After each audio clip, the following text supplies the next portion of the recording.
Hello and welcome to Adapt Radio. My name is Dr. Claire O'Connell, and today we're talking about how AI can enrich our understanding of history. From the Adapt Centre at Trinity College, this is Adapt Radio, presenting groundbreaking innovations, one conversation at a time. Now, how we view the past is very much shaped by the stories we're told about it. But many stories from history are about men. Where were the women in all this? A new project called Voices is using artificial intelligence to uncover women's experiences of extreme trauma and civil war in early modern Ireland. The project was recently launched at Trinity College Dublin, and joining us to talk about it are two Trinity researchers. Professor Jane Ohlmeyer is Erasmus Smith's Professor of Modern History, and Professor Declan O'Sullivan is a Professor in Computer Science in the School of Computer Science and Statistics. Jane and Declan, you're both very welcome to the programme. Great to be here, Claire. Great. So the project Voices, it blends high tech and history, and it's a great name for a project. Why did you call the project Voices, Jane?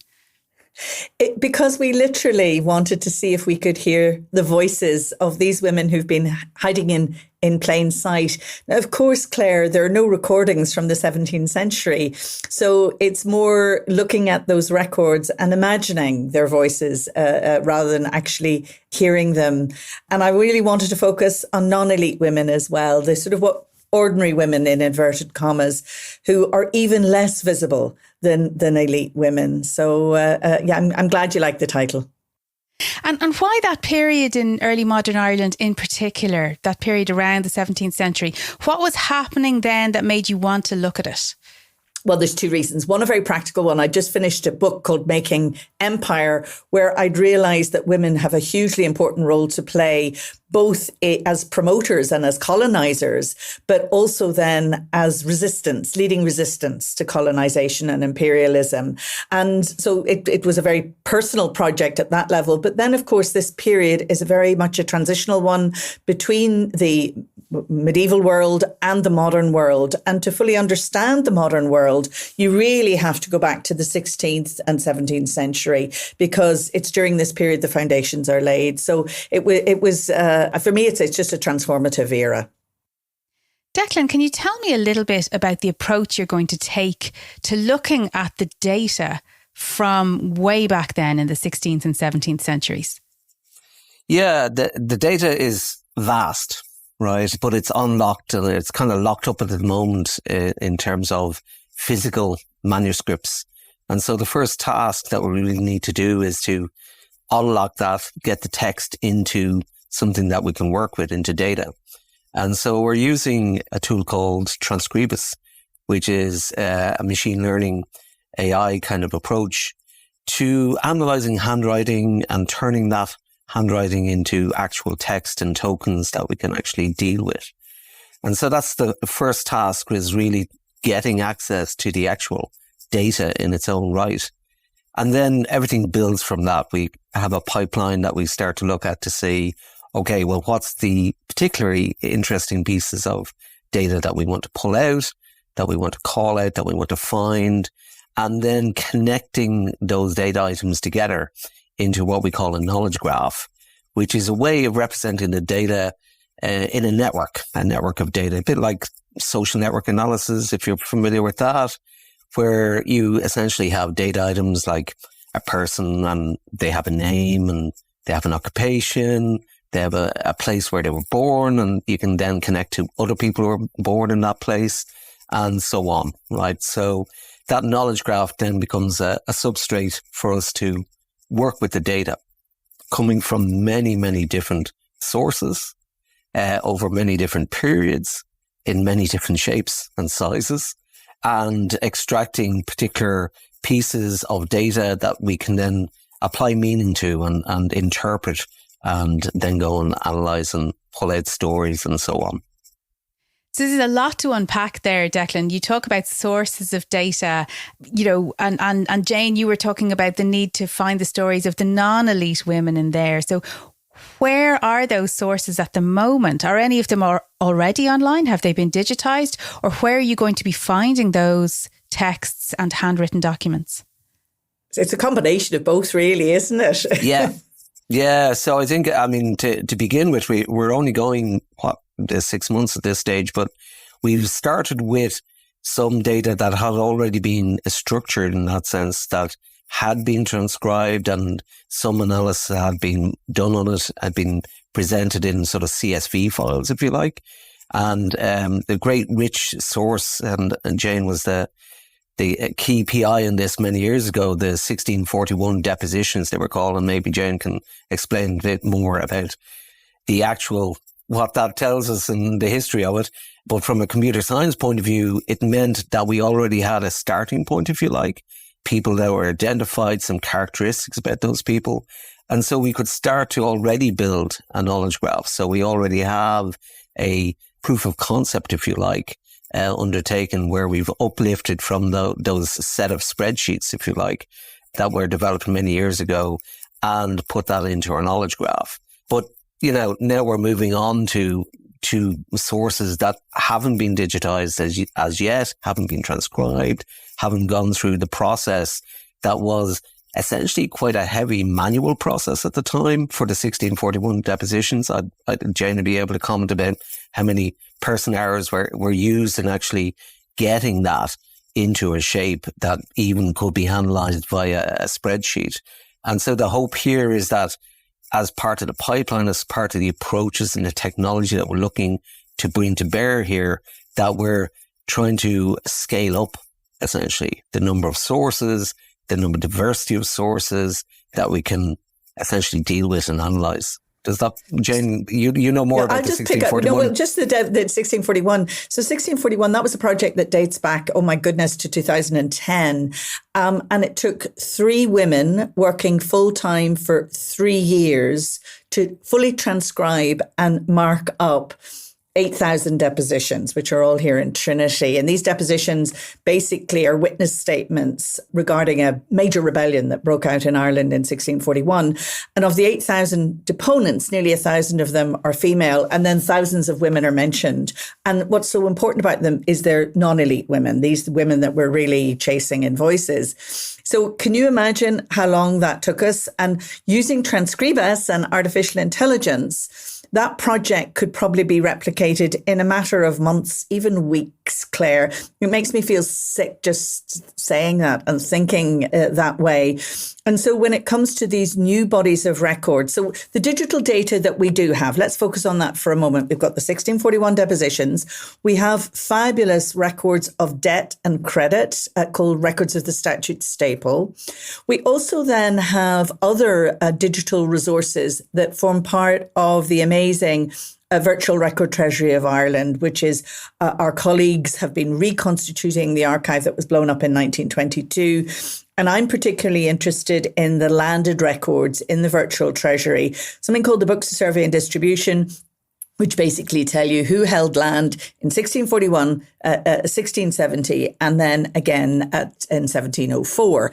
Now, all of that is already all available in digital format, along with some very important maps known as the Down Survey maps from the 1650s. So, of course, we want to build on that. But we are now starting to go back into the archives, as Declan has alluded to. And there are really 2 archives that we're focusing in at the moment. One is the amazing National Archives here in Dublin, and the Irish Court of Chancery, which is one of the most important courts. It's the Court of Equity and Conscience in the 17th century. And thousands of those records actually escaped the fire in 1922 and have been painstakingly restored. So one of our researchers is about to go into the archives and he will photograph those. And then from the photograph, it goes through Transcribas, this program that Declan is talking about, and it gives us a digital transcript. So it's going to take him a few months to do this, but a few months versus a few years. So that's one big project. And then the other one is looking at wills. And another one of our researchers is really focusing on wills. Now, sadly, not many wills have survived. The original wills have survived for Ireland, but in the Irish archives, but many have survived in London. And Brona is repeating this process for wills. And then, as I say, we're just warming up here. We will then go through other major manuscript collections. or printed works that we will then, it's much easier with a printed work to convert it into some sort of digital format. But I mean, it's been a period of scoping, but also as Declan said, we wanted to build that knowledge graph to fail fast, to pick up on one of his expressions, because there's no point in developing a knowledge graph if it doesn't work.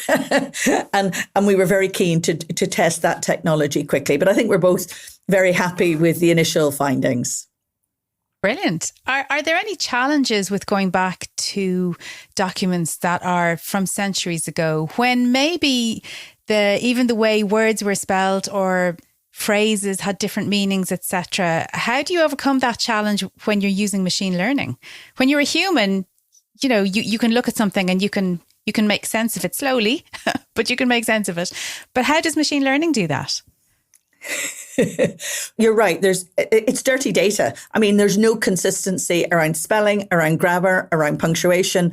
There's very frequent use of contractions, in other words, abbreviations. But for example, the parish of Kinalmeaky, there are 27 variant spellings of it. So then you've got, you've got lots of issues there, but then you've got euphemisms. So for example, the word rape is very rarely used in the depositions, yet we know women were raped.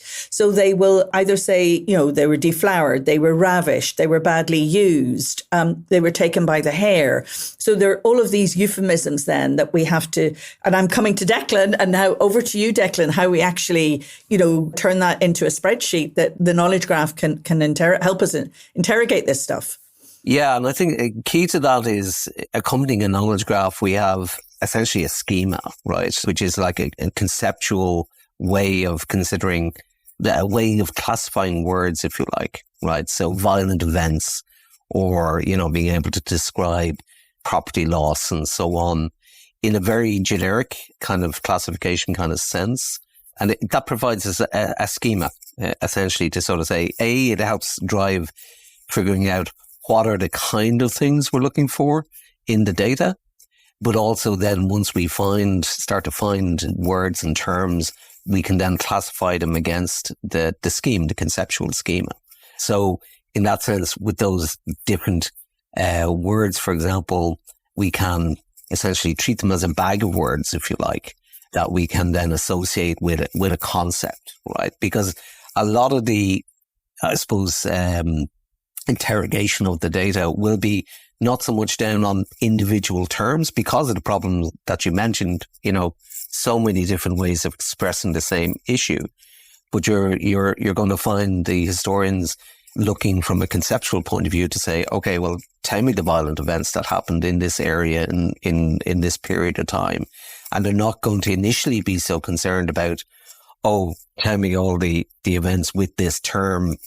So that's an added benefit to the knowledge graph approach, because we can essentially have a conceptual graph of the key concepts that we're interested in, and then being able to associate labels or terms or words with those concepts as such. And that drives the natural language processing techniques that we will apply. So although we are using some AI, we're also using traditional NLP approaches. And, these have been developed over decades now in terms of, how do you associate a word with a particular concept and so on. So there's this nice mixture of bringing the technology together in this pipeline. Brilliant. I love that expression, a bag of words. I think it conjures up a nice image. And of course, it is all about the stories and the images that come out of these data sources. What kind of stories have you already been starting to uncover through the work, either preparing for this project or getting going? Well, I'll maybe speak to some of the stories at my end, because Declan has been, obviously... I'm a tech. Yeah, we're trying to... what we're trying to do is put these archives in conversation with each other. And that level of interoperability that the knowledge graph affords allows us to really focus in, for example, on names. And you're going to identify the same woman in different sources. Now, this would have been needle in a haystack stuff if you'd been trying to do it manually. And I'll give you a single example. There's a woman called Hester Lambert. Now, she actually probably isn't as ordinary as I would like, and I'll talk a more ordinary person in a moment, because Hester Lambert's husband also appears in the Dictionary of Irish Biography. But so we know her from the Dictionary of Irish Biography, but we don't really know anything else about her. And when we did the draft knowledge, or the knowledge graft, we discovered that Hester Lambert was popping up as a moneylender on the statute staple, but she was also popping up in some of the chancery records. She was involved in a lot of litigation, but she also was popping up in another source, which were the chancery records in London. So we were seeing her in the Irish chancery records, the London chancery records, the statute staple. And then, all of a sudden you're able to reconstruct her story in a way that DIB article, which is all we have about her, doesn't even begin to touch on and understand her complexity. She's a formidable woman, Hester Lambert. We can see that very clearly. But basically, her husband has left her looking after a young family, and she sort of has come out of the shadows to take care of her kids, basically. And she has two children, Jane Lambert and Charles. Charles then leaves a deposition, one of the 1641 depositions. So again, this intergenerational connection we're able to make. And then her daughter Jane, we're seeing her appear again in the Court of Chancery and in the statute staple records. And that's just a single example. But the one that probably I think has intrigued us most is this woman called Catherine Strong. Now, I was seeing Catherine Strong, her name appearing as a moneylender. Again, women are hugely important as moneylenders. And remember, this is an age where you have no banks, no credit cards. So you're actually having, if you want cash, you have to go to somebody to borrow the cash, and then they'll record that debt on the statute staple. So anyway, who is this Catherine Strong? Well, you do a little bit of digging, and it turns out she has an official title. She's the scavenger for the city of Dublin. And I was like, scavenger for the city of Dublin? What does that mean? Basically means she's responsible for collecting all the animal and human dung from the city of Dublin. Now, let's imagine the city of Dublin, Claire, at this point. It's really... I can smell it already. Right. 5 or 6 streets in and around Christchurch Cathedral and Dublin Castle. 8,000 people crammed in there, producing a lot of waste and garbage and rubbish. And it's now Catherine, it's her job to get rid of it all. Well, she's supposed to have 6 teams of garbage collectors out there. She only has 2 teams, but she's charging everybody as she goes along. So she's clearly price gouging effectively. And then she's dumping all of the rubbish into the Liffey. And then the river is getting blocked as well. And then the smell, the constant complaints about the noxious odors. So we know about her from all of the complaints about her, but she's clearly, as I say, making a few bob, which she then is able to invest as a moneylender. She's also buying property. So we're seeing here a really formidable, female businesswoman, entrepreneur. She's a widow when we first meet her, but by the time we take her career, this is in the 1630s, she's remarried. And even though she remarries a Dublin merchant, she doesn't, if you want, then defer to him. She maintains her independence and autonomy, which is also very unusual because you must remember a woman has no legal status except through a man unless she is a widow. So a woman in the 17th century is effectively a chattel of a male relative, whether it be her husband or her father. So seeing her exercise this level of agency is just fantastic. And again, for me, the hook there was the statute staple and then using that to connect with other records. That's amazing. Yeah. So, and is it your sort of premise here that there are potentially thousands and thousands of such stories that are just buried in the data and we haven't made the connections with them yet? And this is what you want to do? Yeah, absolutely. I would say there's tens of thousands. Now, we probably aren't going to make sense of all of those, but we certainly will be able, and we'll pick case studies because we'd love to do all of Ireland, of course, but there's just too much data. And so what we'll end up doing, obviously we want Gaelic women and Catholic women to be as prominently featured as Protestant women, even though the archive is very much the focus is on the Protestant and the English women in Ireland. So that is a huge challenge for us. And where we find evidence of those Gaelic Irish women and living, especially in the west of Ireland, we'll want to put a spotlight on that, or in Ulster. But we're also interested in, different types of occupation.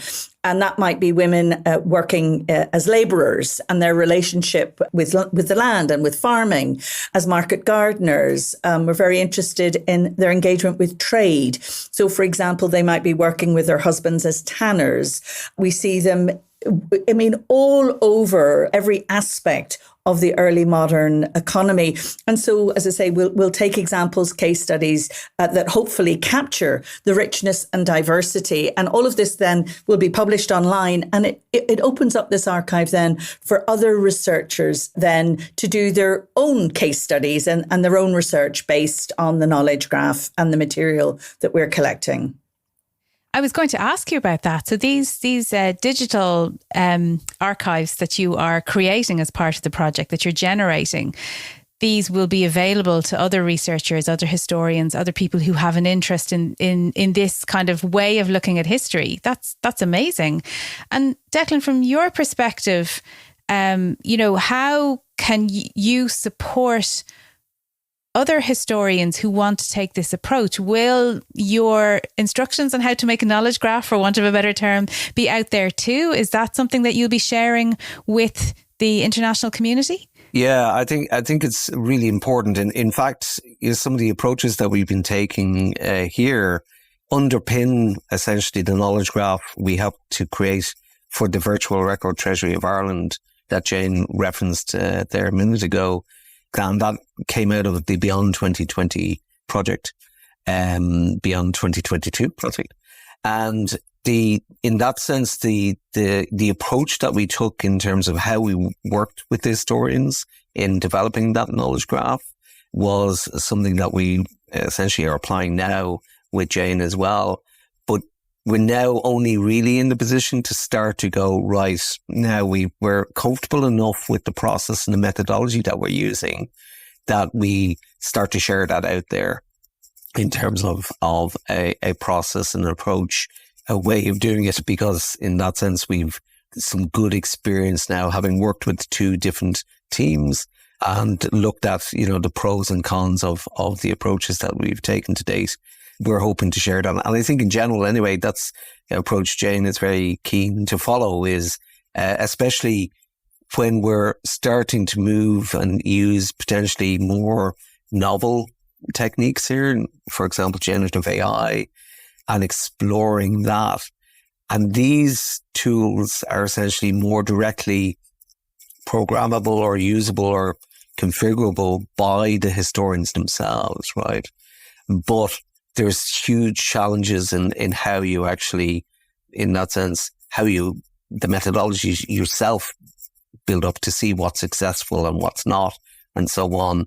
And it's very key, I think, that as a community of historians, that kind of knowledge sharing is built up, because otherwise you just have silos of people trying, maybe not having great success initially because they didn't have knowledge that somebody else had tried something. So I think there's huge benefit coming down the line here. I think not just from the technical artifacts that we develop, but also just the approaches that are being taken and then sharing that out into the community. And very much Jane takes a very open approach to sharing the methodology as well.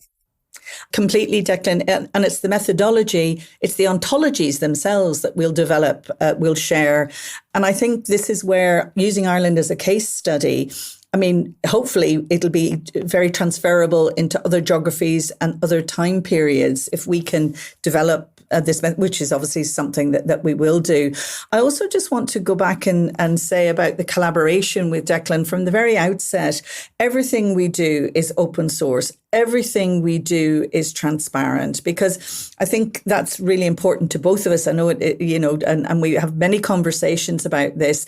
Okay, we're not in a position to publish 6 months in, but by the end of this project, we really want everything to be freely available on a completely open source basis. But it is worth emphasizing, I think what we're doing here is very novel for the humanities and particularly for history. And as far as we can figure out, it's the first time knowledge graphs have really been applied in the historical domain the way that we're doing it. So I think there's going to be huge interest, if you want, from the historical/humanities community in this. Absolutely. And the project is funded by the European Research Council, which, congratulations on that. They are not easy ones to win. So well done. But, the whole thing about the ERC is that it is about that sort of, taking a step more or less into the unknown, inspired by curiosity and seeing what new things we can find there. And that's very much what you're doing. Just to go back for a moment on that collaboration across disciplines, that interdisciplinarity, that's something that is becoming more and more coded into how we do research now. And that's as it should be. But I'm curious to know, as you've been working together, have there ever been moments where you found yourselves, we're talking across purposes, or what have you learned from each other in that interdisciplinary environment? I'll start, Declan, and the reason I want to start is because actually Declan's been involved in this project even as I was writing the grant.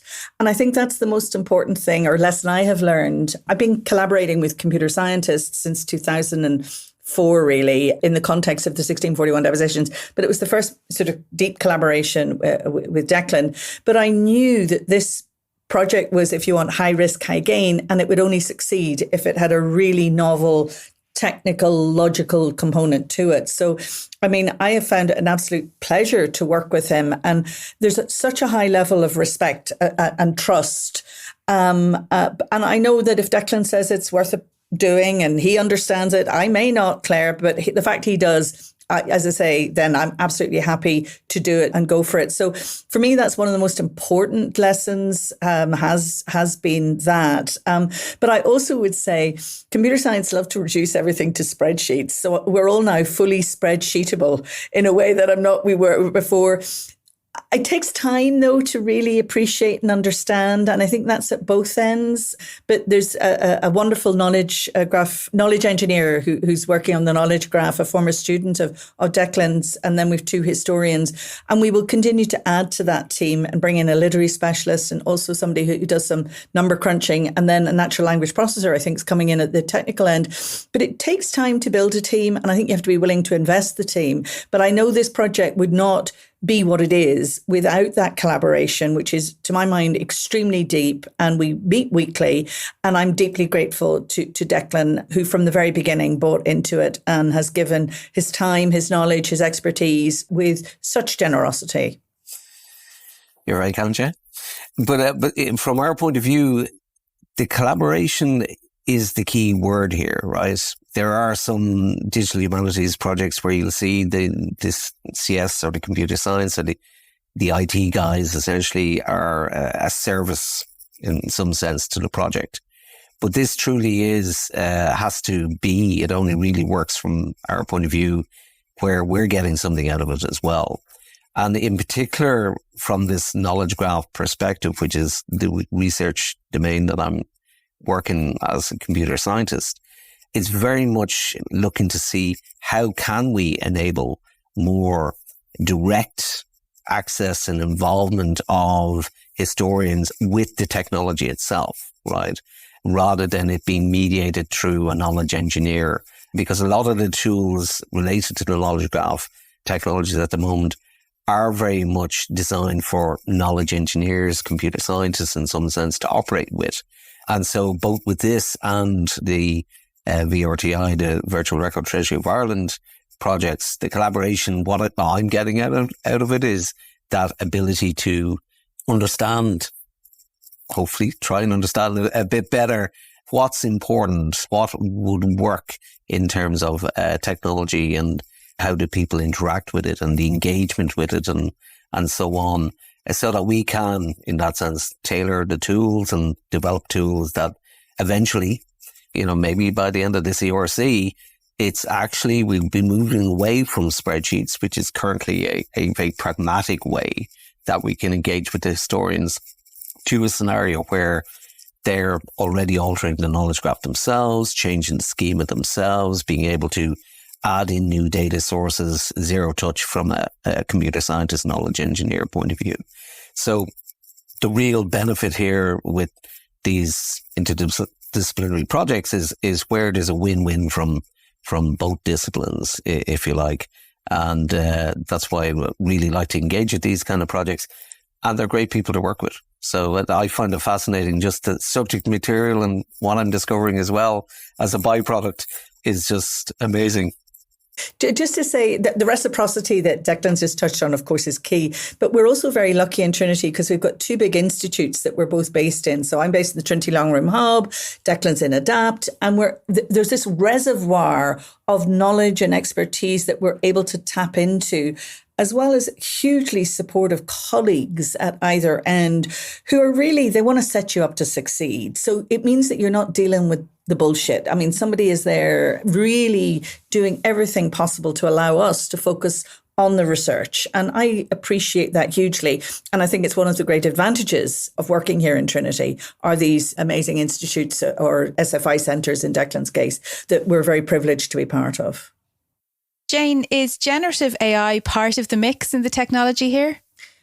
Generative AI is simply one tool in a bag of tools that we're using. And it's still, the jury's still out about how useful generative AI is going to be to us. We are experimenting with ChatGPT-4. And I think, again, Declan has been very good about giving context, explaining some of the ethical issues or guiding us around the complexities.